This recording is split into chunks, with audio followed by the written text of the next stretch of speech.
Let's walk through the process of adding a staff member in openSIS. First, navigate to the Staff section in the main menu. Next, click on Staff Info. This will display a list of all staff members currently available in the system. In the top right corner, you'll see an Add New Staff button. Click on this button to open a form where you can enter the details of the new staff member.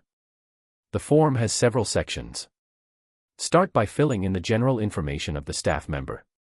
This includes fields like the staff member's name, gender, date of birth, nationality, and contact details. If you wish to grant them access to this portal, turn on the Portal Access switch. Provide the access email ID and select the preferred password method. Click on Save and Next. Once you've completed the general information section, proceed to fill in the school information.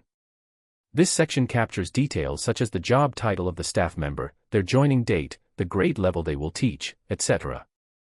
After completing these sections, review the information to ensure accuracy. And that's it. You've successfully added a new staff member to openSIS.